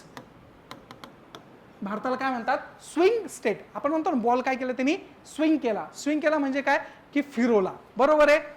सगळ्यांना वाटत होतं की आपला भारत हा कोणाला सपोर्ट करेल, रशियाला करेल, कारण की रशियाचे भारतावर काय आहे, पहिल्यापासून उपकार आहे. आणि रशिया काय करणार आहे, त्या प्रकारच्या जी कृती केली आहे युक्रेनला गिळंकृत करण्याची, त्याला काय करणार आहे, समर्थन देणार आहे. लेकिन इंडिया ने क्या किया, स्विंग कर दिया और बोला क्या कि भाई we are not suppose to support you at all. आम्ही सपोर्टच नाही करणार तुम्हाला, कारण की you are violating the fundamental rights and human rights with in the Ukraines. आणि युक्रेनच्या असलेल्या 6 लोकांना तुम्हाला जर घरी पाठवत असाल तुम्ही तर हे व्हायोलेशन आहे तुमच्या ह्युमन राईट्सचं. Why we should to support to you with in the particular United नेशनच्या मध्ये. म्हणून बघा अमेरिकेने लगेच आपल्याला लगेच सपोर्ट दिला. भाई भारत तू जिंदाबाद, ये ले तेरे को यूनाइटेड नेशन सिक्योरिटी काउंसिल में क्या मिल रहा है, परमानेंट सीट दे रहा है. भाई दिस इज कॉल्ड पॉलिटिक्स. हमारा स्विंग हो गया, we are always suppose to the Russia. आता स्विंग केलं, कोणाला गेलो आपण आता, अमेरिकेला. म्हणून इंडिया काय आहे, स्विंग स्टेट्स आहे. मग स्विंग स्टेट्स का म्हणलं जातं, याच्यावर 100% क्वेश्चन येणार आहे यूपीएससीच्या ह्या मेन्स मध्ये किंवा पुढच्या असलेल्या याच्यामध्ये 100% क्वेश्चन येईल की Y India consider as a swing states. आणि रिसेंटली स्विंगनेस हा वाढत चालला आहे, कारण की आपल्याला भारताला फक्त अपॉर्च्युनिटी पाहिजे. भाई मेरे को एक कहीं तो भी उसको प्लेटफॉर्म क्रिएट हो जाए, ऑटोमेटिकली उसको अपॉर्च्युनिटी मिल गई, he will be take off. उसका टेक ऑफ तो आराम से होने वाला है. ठीक आहे. मग त्याच्यासाठी असलेल्या ह्या गोष्टी. त्याच्यानंतर भारत आणि शेजारी देशामध्ये असलेला संबंध. मग संबंध वेगवेगळ्या प्रकारचे, मिलिटरी अलायन्सेस आहे, त्याच्यानंतर इकॉनॉमिकल आहे, कल्चरल आहे. बघा ना आज आपण चायनासोबत बऱ्यापैकी टायअप केलं होतं पहिल्यापासून, कारण की आपलं कल्चर आणि कोणाचं कल्चर, चायनाचं कल्चर फक्त एका शब्दावर आधारित होतं, म्हणजे बुद्धिझम होतं. आज जपानसोबत पण आपण त्या प्रकारचं कल्चरल टाईप करतोय का, बिकॉज ऑफ बुद्धिझम. म्हणून अशा प्रकारचे असलेले जेवढे पण कंट्रीज आहे ज्यांचं कल्चरल रिलेटिव्हिझम आहे, आज ज्या घडीला त्या संदर्भामध्ये तुम्हाला ते फॉलो करावंच लागतं. कारण की ज्यावेळेस आपण म्हणतो की एखाद्या देशाचं कल्चर आणि दुसऱ्या देशाचं कल्चर जर मॅच होत असेल तर त्या प्रकारच्या असलेल्या गोष्टीमुळं तुमचं असलेलं इंटर रिलेशनशिप्स ही काय होत असते, बिल्टअप होत असते. मग अशा सगळ्या प्रकारमुळं कुठेतरी त्या संदर्भामध्ये कल्चरल रिलेशन्स हे काय आहे, महत्त्वाचे आहे. आज बांगलादेश एवढं भले की त्या प्रकारचं असलेल्या सगळ्या गोष्टी, पण आज बांगलादेशने आपले उपकार नाही विसरलेले. 1972 साली जेव्हा बांगलादेश वेगळा होत होता त्यावेळेस त्या संदर्भामध्ये सपोर्टिव्ह सिस्टीम म्हणून कोण होतं, इंडिया था. भाई इसलिए आज ही जिंदा आहे. मग त्यावेळेस त्या पावापासून आतापर्यंत एवढं आपलं भांडणं चालू आहे, तिस्ता रिव्हर, त्या प्रकारच्या विविध रिव्हरवर 2 स्टेट आणि वन रिव्हर अशा प्रकारचे भांडणं चालू आहे. मग ह्या सगळ्या गोष्टी होतानाही सुद्धा बांगलादेश आपल्या सपोर्टमध्ये असतो कधी पण. का? बिकॉज ऑफ त्याला माहिती की आपल्याकडे असलेले उपकार यांचे पहिल्यापासून आहे. चायना तो कधी सपोर्ट नाही करत. म्यानमार सारखी ठिकाण होतं आणि म्यानमारची असलेली आंग सान सू की त्यांना शांततेचा नोबेल देण्यात आला, तर त्यावेळेस ज्यावेळेस म्यानमारमध्ये लोकांना रोहिंग्या मुस्लिमला तिथं चिरडण्यात आलं, तर त्यावेळेस कुठेतरी एक शंका उठली की तुम्हाला मॅडम जे तुमचे राष्ट्राध्यक्ष आहे तुम्हाला आम्ही काय दिलेलं आहे, शांततेचा नोबेल दिलाय, मग तो काढून घ्यावा का? हा प्रश्न निर्माण झाला. ज्यावेळेस UN सिक्युरिटी काउन्सिलने त्यावेळेस प्रश्न उभा केला. कारण की त्या प्रकारचं असलेलं रोहिंग्याचं असलेलं ह्युमन राईट्स काय होतंय तुमच्याकडनं व्हायोलेशन होतंय. मग ह्या सगळ्या संदर्भामध्ये इंडियाचा स्टान्स काय आहे? मध्यंतरी तुमचं असलेल्या मॉरिशियसमध्ये किंवा तुमचं असलेलं त्या प्रकारचं असलेल्या मॉरिशियस कंट्रीजमध्ये पाण्याचं एकदम त्या प्रकारे काय झालं होतं, दुर्भिक्षता आली होती. तर त्यावेळेस इंडियानी बऱ्यापैकी पाणी इकडून पाठवलं होतं. काही काही पोरांना बोर होतं, काही काही पोरं म्हणतात अरे क्या पडा रहा है क्या है ना. लक्ष द्या थोडं, हे फार महत्त्वाचे. ज्यावेळेस तुम्हाला ह्या गोष्टी निघून जातील ना, तेव्हा तुम्हाला हे होणार आहे. तुम्हाला कदाचित आज राग येत असेल, सर हे बळजबरी लक्ष का द्यायला लावताय. तुम्ही इथं जे बसले ना ते खरंच सिरियस आहे म्हणून मी एवढं शिकवतोय. जर हसी मजा करायचं असेल मी पण करू शकतो, मला काही घेणं नाही. मी इथं उभं राहिलो ना माझे पैसे तयार होतात बरं. पण काय यार हे काय चालू यार, हे काय शिकवतंय हे तुम्हाला सगळे डायमेन्शन्स याच्यासाठी सांगतं की तुम्हाला कळलं पाहिजे. उद्या चालून पेपर लिहितास हात नाही थांबला पाहिजे तुमचा. हे तुम्हाला कनेक्टिंग पॉईंट्स आहे हे सगळे. का इंडिया एवढं ग्लोबल होत चाललाय? मॉरिशियसमध्ये पाण्याची कमतरता होती, लगेच आपण पाण्याचे ट्रक्स प्लेन्स पाठवून दिले तिथं.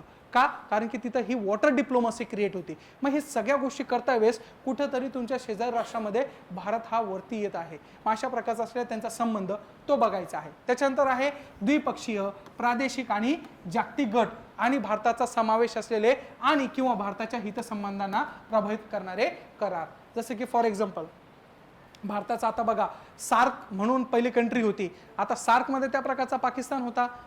सुरुवातीला आपण बऱ्यापैकी त्याला एंटरटेन केलं सार्क इन्स्टिट्यूटला. पण प्रॉब्लेम काय झाला, हा पाकिस्तान काय आपला पिछा सोडायला तयार नाही. पाकिस्तान काय झालं की कुठंतरी इंटरव्हेन करायचा, काय झालं की इन्फिल्ट्रेट करायचा, काय झालं की काहीतरी आपल्याला बोट लावायचा. मग ह्यामुळं काय झालं की आपलं जे स्थान होतं विदिन द पर्टिक्युलर ग्लोबलायझेशनच्या एरियामध्ये, तर ते कुठेतरी डगमायला लागलं. लोकांना काय वाटायला लागलं की साला हे भारतच खोडी काढतं त्याचं. मग भारताने काय केलं, सार्क सारख्या संस्थेच्यापासून थोडं अलिप्त व्हायला चालू केली. मग अलिप्त व्हायचं चालू केलं तर मग केलं काय, मग त्या संदर्भामध्ये आपल्याकडं एक होतं, त्या संदर्भामध्ये आपण सॅटेलाइट तयार केलेले. जसं की फॉर एक्झाम्पल तो आता सध्या आपण अमेरिकेचं GPS यूज करतोय, बरोबर आहे. त्या प्रकारचं असलेलं आता भारतामध्ये त्या प्रकारचं असलेलं कोणतं नाविक, नाविक नावाचं आपण एक वरती सॅटेलाइट सोडवलं आहे. त्याच्यामध्ये 7 सॅटेलाइट असणार आहे जे की ऍक्टिंग ॲज अ GPS करणार आहे. ते आपण मोबालाइज केलं होतं कोणासाठी, सार्क कंट्रीजसाठी की तुम्ही पण वापरा. पण आता आपण काय केलं, त्याच्यातून कोणाला काढून टाकलं, पाकिस्तानला टाकलं काढून. का? कारण की तो व्यक्ती तशा प्रकारचा नाहीच आहे. मग अशा प्रकारचे असलेले काही गट, त्याच्यामध्ये भारताचं कॉन्ट्रीब्युशन काय, एशियनमध्ये काय कॉन्ट्रीब्युशन आहे, SCO मध्ये काय कॉन्ट्रीब्युशन आहे, मग नाममध्ये काय कॉन्ट्रीब्युशन होतं, ह्या सगळ्या गोष्टीची चर्चा तुम्हाला इथं करायची आहे. इव्हन तो तुम्हाला प्रेझेंट कंटेक्स्ट मध्ये पण विचारलं जाऊ शकतं की India is a first country to adopt the Paris agreement. Paris agreement कशा संदर्भात आहे, एन्व्हायरमेंट. कशा संदर्भात आहे, एन्व्हायरमेंट. 2015ला आपण साईन केलं होतं. मग अशा प्रकारच्या असलेल्या ह्या एन्व्हायरमेंटल सिग्नेचर असेल किंवा बाकीचे विविध प्रकारचे असलेले इंटरनॅशनल कोऑर्डिनेशन असेल, याच्यामध्ये आपण भारत हा पुढं असतो, कधी पण पुढं असतो बघा. मग हे it shows that the contribution of India within the global area. म्हणून बघा ह्या सगळ्या गोष्टीमुळं कुठंतरी तुमच्या असलेल्या युनायटेड नेशन सिक्युरिटी काउन्सिलमध्ये परमनंट भेटण्यासाठी आपण ग्राउंड्स तयार करतोय. आपण सांगितलं काय, we are the largest democratic in the world. त्याच्यानंतर त्या प्रकारचं असलेलं दुसरं काय आहे, आमच्याकडे भरपूर सुख आणि शांतता आणलेली आहे. आमचे डिसिजन आम्ही कोणामुळे हार्म करत नाहीये. नॉन प्लिओरिफरेशन ऑफ ट्रिटी NPT आम्ही साईन जरी नाही केली तरी त्या प्रकारचं आम्ही त्या प्रकारे न्यूक्लिअर वेपन्स आम्ही तयार करत नाहीये. फक्त पोखरण एकदा घेतली काय, त्याच्यानंतर आम्ही केलं का नाही. मग अशा प्रकारच्या काही गोष्टीमुळं आणि आपण वसुधैव कुटुंबकम ह्या संकल्पनेवर आधारित असल्यामुळं आम्ही काय करतोय, पूर्ण भारताला किंवा जगाला आम्ही काय करतोय, पुढे घेऊन चालतोय. मग अशा प्रकारच्या गोष्टीसाठी युनायटेड नेशन सिक्युरिटी काउन्सिलमध्ये आपल्याला परमनंट स्थान भेटणार आहे. मग ह्या सगळ्या गोष्टीवर तिथं चर्चा करावी लागते. त्याच्यानंतर आहे विकसित आणि विकसनशील देशाच्या धोरणाचा आणि राजकारणाचा भारताच्या हितसंबंधावर काय आहे, परिणाम काय आहे, हे आपल्याला बघायचं आहे. डेव्हलपिंग कंट्रीज काय सांगते, डेव्हलप कंट्रीज काय सांगते. क्वेश्चन बघितलाच आपण, US हेजिमनी.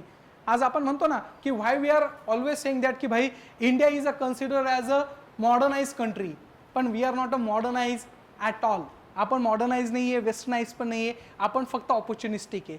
आपल्याकडे प्रत्येक गोष्ट जी पाहिजे ती आपल्याला कम्फर्टेबल असेल तर आपण त्या प्रकारच्या गोष्टीला काय करतो, वाव करतो. मग अशा संदर्भामध्ये असलेल्या त्यांचा हितसंबंधावर परिणाम काय काय आहे सगळ्या गोष्टी, त्याच्यानंतर भारतीय डायस्पोरा, त्याच्यानंतर महत्त्वाच्या आंतरराष्ट्रीय संस्था WHO आहे, ILO आहे, त्याच्यानंतर विविध प्रकारच्या एजन्सी, मंच आहे, अशा सगळ्या गोष्टीवर तुम्हाला ज्यावेळेस चर्चा करायला येत असता त्यावेळेस इथं कॉन्ट्रीब्युशन फार महत्त्वाचं आहे. मग अशा सगळ्या विविध प्रकारचे अँगल्स हे काय असू शकतात, याच्यावर असू शकतात. त्याच्यानंतर भरपूर आहे भारताचे परराष्ट्र धोरण कोणत्या टप्प्यामध्ये असेल, काय काय असेल, कोणत्या कोणत्या गोष्टी आहे, स्वतंत्र उत्तर काय केलं होतं, त्याच्यानंतर शीतयुद्धामध्ये भारताची काय पॉलिसी होती, कोल्ड वॉरमध्ये, त्याच्यानंतर अलाइनमेंट चळवळ काय होती, मग त्याच्या संदर्भामध्ये पाकिस्तान आणि चीन सोबत असलेलं युद्धकाळ 62-65 युद्ध ते पण आपल्याला चर्चा करायचं आहे. USSRचं पतन ज्याच्यामुळे तुमचं असलेलं बाकीचे सगळ्या तयार झाले होते आणि आता परत त्या प्रकारचं असलेलं US अगेन्स्टमध्ये तुमच्या रशियाच्या अगेन्स्टमध्ये चालले. मग ह्या सगळ्या गोष्टी काय आहे, कसं आहे त्या प्रकारचं. 91 सगळ्यात महत्त्वाची घटना आहे बरं, जागतिक सर्व 9/11चा हल्ला, आणि 9/11 नंतर ज्या प्रकारच्या गोष्टी घडल्या त्याच्यामध्ये संपूर्ण जग हादरलं होतं. मग तुमची अमेरिकेची पॉलिसी ग्लोबलायझेशनच्या अगेन्स्टमध्ये फक्त इंडिव्हिज्युअलायझेशन झाली होती बरं. खूप गंमत सांगतो तुम्हाला, अमेरिकेने काय केलं, त्या प्रकारच्या असलेल्या गोष्टीला ज्यावेळेस त्याला कळालं की आपले ट्विन टावर्स पाडले त्यावेळेस अमेरिका शांत नाही बसला. भाई प्रत्येकाच्या घरामध्ये घुसून त्या अतिरेकींना शोधून, विचार करा ओसामा बिन लादेन कधी कोणाचा पत्ता लागत नव्हता, त्याला घरात घुसून मारून टाकलेले त्यांनी. It shows that the capacity of American internal securities. ही सगळ्यात मोठी कमेंडेबल गोष्ट आहे. भाई आपल्याला कोणी मारलं तर आपण त्याला शोधू नाही शकत, पण अमेरिकेने कुठं जाऊन त्या सद्दाम हुसेनचं असलेलं मर्डर केलेलं आहे, किंवा सॉरी तुमचं असलेलं त्या संदर्भामध्ये यस काय जे असेल ते लादेन साहेबांचा. मग ह्या सगळ्या गोष्टी काय म्हणा प्रॉपरली वर्ड नव्हता आठवत. मग ह्या लादेन साहेबांना इथपर्यंत मारणं ही फार मोठी कमेंडेबल गोष्ट होती. आणि त्याच्यानंतर बघा आपण म्हणतो ना काही चित्रपट त्या पद्धतीने बघता. माय नेम इज खान चित्रपट बघितला, कुठं शूट केलेला आहे तो, US ला. कुठं केला आहे, न्यूयॉर्क सिटी US ला. त्याची एक आयडिओलॉजी बघितली का तुम्ही, बिकॉज ऑफ हे फार मॅटर करतं बरं. लक्ष ठेवा, जेव्हा अँटी ग्लोबलिस्ट पॉलिसी जेव्हा USA गव्हर्नमेंट करत होतं ना, त्याच्या टार्गेटवर पहिलं होतं की मुस्लिम कंट्रीज. त्याच्या टार्गेटवर पहिलं मुस्लिम कंट्रीज होती, आणि जेवढे पण मुस्लिम कंट्रीज होते त्याच्या ओरिएंटेशन ते सगळ्या ऍक्टिव्हिटी करायच्या. मग ह्या गोष्टीमुळे तुमच्या प्रत्येक देशामध्ये त्या प्रकारे टार्गेट केलं जायचं. म्हणून बघा my name is Khan, I am not a terrorist. हे का म्हटलं जातं माहिती का, डोंट टेक पर्सनली बरं, मला कोणाला तसं म्हणायचं नाही, पण हे दाखवतं काय की US हेजेमनी काय असते आणि US किती प्रकारे त्रास द्यायचा त्या मुस्लिम बांधवांना, हा एवढा तुमचा पेनिट्रेट करायचा बरं. त्याच्यामुळं 9/11 नंतर वर्ल्ड पॉलिटिक्समध्ये फार मोठे बदल झालेले बरं, भयंकर प्रचंड बदल झालेले. मग ते पण आपल्याला अभ्यास करायचा की एक्झॅक्टली काय असणार आहे. त्याच्यानंतर सध्याच्या घडामोडी, करोना व्हायरस असेल, लस डिप्लोमसी वगैरे वगैरे त्या सगळ्या गोष्टी आहेत. त्याच्यानंतर आहे भारताचे आंतरराष्ट्रीय संबंध कशाच्यानुसार, भौगोलिक स्थानानुसार. मग भौगोलिक स्थानानुसार पाकिस्तान बांगलादेश सोबत कसं आहे, भूतान सोबत कसं आहे, म्यानमार कसं आहे, अफगाणिस्तान. अफगाणिस्तान खूप भारीभर शिकायला, खूप मजा येते अफगाणिस्तानचा. Afghanistan is a consider as the saffron land. जगामध्ये सर्वात जास्त जर सॅफ्रॉन कुठं तयार होत असेल, सॅफ्रॉन म्हणजे केसर, कुठं होतं, अफगाणिस्तानमध्ये. It is a consider as a saffron land. आणि या सॅफ्रॉन लँडवर कॅप्चर करण्यासाठी सगळेजण भिडलेले, रशियापासून पाकिस्तान, अमेरिका सगळे. पण एक लक्षात ठेवा, मेरा अफगाणिस्तान कभी हार नाही माना. ह्या अफगाणिस्तानवर कोणीच टिकलं नाही आतापर्यंत, त्याची भूमीच तशी आहे, त्याच्यावर कोणीच टिकलं नाही, सगळे येऊन गेलेले. अमेरिकेने जवळजवळ 15 ते 20 वर्ष तळ ठोकून होता, पण अमेरिकेला भाई गंधच लागू नाही दिला की काय चालू आहे अफगाणिस्तानमध्ये. This is a country as a never to be व्हिक्ट्रेट. असं म्हणलं तर सिकंदर भी अगर वापस आता था ना तो उसके हाथ से अफगाणिस्तान निकल जाता था. अफगाणिस्तान एवढा पॉवरफुल आहे. आपल्याला वाटतं की अफगाणिस्तानमध्ये नाही, पण अफगाणिस्तानमध्ये असलेली जे पब्लिक आहे ते वेगळ्याच प्रकारचे, ते रसायनच वेगळे, ते रसायनच वेगळे, त्यामुळे ते त्याच्या सगळ्या गोष्टी वेगळ्या आहे. अफगाणिस्तान शिकायला खूप मजा येणार. त्याच्यानंतर काय आहे, श्रीलंका आहे, चीन आहे आणि नेपाळ आहे. हे तर आपले येडे, भूतान आणि नेपाळ. हे कोणी काही सांगितलं की उचलून पळता. भूतानला सांगितलं की अरे तू स्वतंत्र राष्ट्र आहे, तू काहीतरी कर. कोण सांगतं, चायना. मग भूतानला घेतो, हो मी स्वतंत्र राष्ट्र आहे, तू बस खाली, काहीच करू शकत नाही तू, काहीच करू शकत. भूतानमध्ये स्वतःचं पाणी प्यायला नाही आहे भाई, हम यहाँ से भेजते उसको पानी, वहाँ पे इलेक्ट्रिसिटी कैसे जनरेट हो रही है, हमारे वजह से हो रही है. काळा पाणी जो इश्यू चालू होता त्याच्यासे रिलेटेड होता कि भाई इलेक्ट्रिसिटी जनरेट होती है इंडिया में, हम वहां पे वो क्या करते उसको भेजते, this kind of diplomacy we have to be follow. तो म्हणला होता स्वतंत्र आहे, ठीक आहे आम्ही वीज कॅन्सल करतो, ओ नको नको नको थांबा थांबा लगेच बॅक टू पव्हिलियन. हा फरक असतो. मग तिबेटचं असलेलं त्या संदर्भ, मग चायना काय करतो, खूप भारी भारी. त्याच्यानंतर भारत आणि विविध संस्था, मग UN आहे, United nation, G20, SAN, GCC, IMF, EU आणि वर्ल्ड बँक. त्याचा संबंध काय आहे, सगळ्या गोष्टी. भारत आणि विविध प्रदेश, अमेरिका, आफ्रिका, मध्य पूर्व, मध्य आशिया आणि युरोप याच्या सर्व कसा संबंध आहे. ऑस्ट्रेलिया, जपान, USA सध्या आहे जो. त्याच्यानंतर आहे USA, फ्रान्स, चीन, रशिया आणि UK. आलं लक्षात. हे तर फक्त तुमच्या कशा संदर्भात आहे, भौगोलिक. त्याच्यानंतर आहे आंतरराष्ट्रीय संबंधाचा आवाका, भरपूर काही गोष्टी आहे. एवढ्या सगळ्या गोष्टी आहेत. आता मला एक सांगा, 1 2 3 4 5 पॉइंट आहे. किती पॉइंट आहे, पण त्याला आपण डी कोड केलं तर एवढे सगळे पॉइंट्स आपल्याला स्टडी करायचे. बरं अजून सांगतोय, IR is not a consider as a only relation between the China आणि इंडिया. भाई बहुत बियॉन्ड हो चुका है, ये स्टडी बहुत बियॉन्ड है. सो दॅट मेक श्युअर की जेव्हा पण स्टडी करणार असाल तर त्यावेळेस तुम्हाला एकमेव साधन आहे ते म्हणजे न्यूजपेपर. 100% तुम्हाला एकच गोष्ट तारू शकते ती म्हणजे न्यूजपेपर. न्यूजपेपर म्हणजे आपला संध्यानंद सकाळ नाही, तुम्हाला हिंदूच वाचावं लागणार आहे. आणि अजून पण सांगतो, हिंदू न्यूजपेपर, इंडियन एक्सप्रेस वाचण्याची सवय ठेवा, तरच तुम्हाला ह्या गोष्टी सापडतील. बरं हे जेवढं मी सगळं सांगितलंय ना ते खूप डिटेलमध्ये, अजून तर मी खूप काही गोष्टी सांगू शकलो असतो, पण आपल्याकडे टाइम लिमिटेशन फार असतात. जसं मी तुम्हाला सांगितलंय, कालचं पण सेशन एका सेशनमध्ये होणारी गोष्ट नाही भाई. एक एक बीटला जर तुम्ही हे केलं, डिकोड करायला गेले ना तर भरपूर आहे. डिकोड करणं हे फार महत्वाचं आहे. सिलेबस डिकोड करता आला पाहिजे. हा सिलेबस काय केला मी, डिकोड केला, प्रत्येक हे टाकलेलं आहे. ब्रिक्सवर मी भाष्य नाही केलं, पण ब्रिक्स पण फार मोठी संस्था आहे. आपण आता बघा ना, कोणाला दाबायचा प्रयत्न करतोय, सगळं जग कोणाला दाबतंय आता, चायनाला. कोणाला दाबतंय, चायनाला. पण तरी पण इंडिया कुठं आहे, क्वाड मध्ये पण आहे. क्वाड कशासाठी आहे, चायनाला दाबण्यासाठी. पण भारत कशाचा आहे, भाग आहे ब्रिक्सचा. ब्रिक्स मध्ये कोण आहे, चायना आहे. म्हणजे बघितलं, India is a swing state. काय आहे, स्विंग स्टेट. भाई हे ऑपॉर्च्युनिस्टिक आहे. This is called a national interest. काय म्हणलं त्याला, नॅशनल इंटरेस्ट. की मी इथं पण आहे आणि तिथं पण आहे, मला जिकडं बघा तिकडं मी सगळ्यांच्या देहामध्ये वास्तव करतो. अशा प्रकारे. आलं लक्षात. चलो इथपर्यंत कोणाला काही अडचण. गीतेमध्ये खूप सुंदर श्लोक आहे बरं. श्री भगवान वाच ऊर्ध्वमूलमध्ये शाखम अश्वस्तम प्रावरियम छंदमसी यस्य पर्णानि यस्तम वेद सवेद्वी अदच्चोर्धम प्रशुत शाखा गुणप्रवद्धा विषय प्रवाला. याचा एक अर्थ आहे, मर्म आहे. कळालं की नाही कळालं मला नाही माहिती, पण परत सांगू. डिकोड्स याचं एक आहे की तुम्हाला जर तुमची म्हणजे कोणालाही कनेक्ट करा. बरं तुम्ही हे गीता अशी गोष्ट आहे की तुम्ही कोणालाही कनेक्ट करा, ती सगळीकडे युनिव्हर्सल ऍप्लिकेबल आहे. त्याच्यामध्ये सांगितलेलं आहे, जर तुम्हाला तुमचं वर्चस्व गाजवायचं असेल ना तर तुम्ही दुखवायला नाही पाहिजे कोणाला. तुम्ही तुमचं कर्म करा, तुम्ही चांगलं काम करा, लोक ऑटोमॅटिकली जोडले जातात. इंडिया क्या कर रहा भाई, यही कर रहा है. इंडिया काय करतोय, सगळ्यांना जोडतोय. कोणाला आपल्याकडनं त्रास आहे का हो.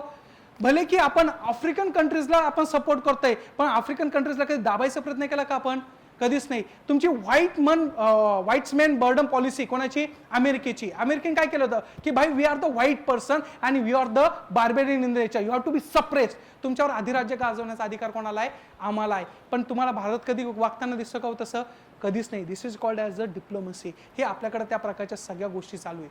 मग हे आपल्याला कुठेतरी हिस्टॉरिकल पर्स्पेक्टिव्हने पण बघावं लागतं बरं, की आपल्याकडे अशा प्रकारच्या असलेल्या कल्चर, आपल्याकडे वैदिक संस्कृती झोपू नका.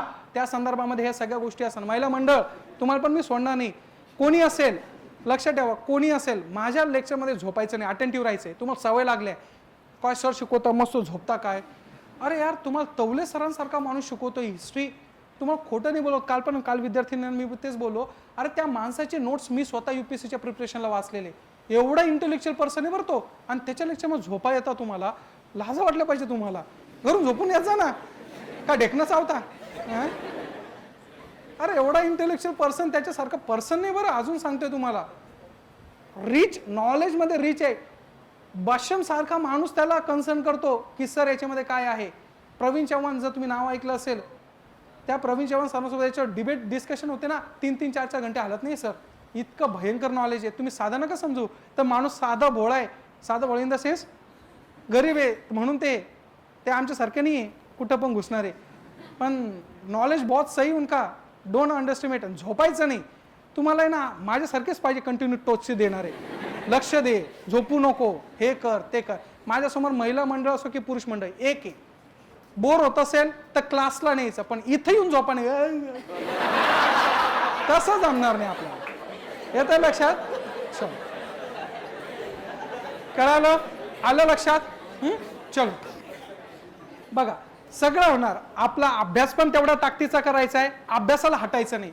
हसी मजाक पण होणार, सगळं ना. फक्त तुमच्याकडनं अपेक्षा खरंच आहे बरं मित्रांनो, मी तुम्हाला परत ते सांगतो की माझी जी गोष्ट झाली नाही ना, मला ती तुमच्याकडनं करून घ्यायची. छातीवर बसून तुमच्या, पण तुमच्याकडनंच करून घेणार. तुमचीच पोस्ट निघली पाहिजे.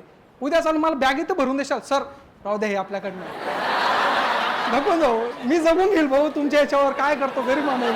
ठीक आहे, चलो, थँक्यू सो मच. इथपर्यंत कोणाला काही अडचण आहे का?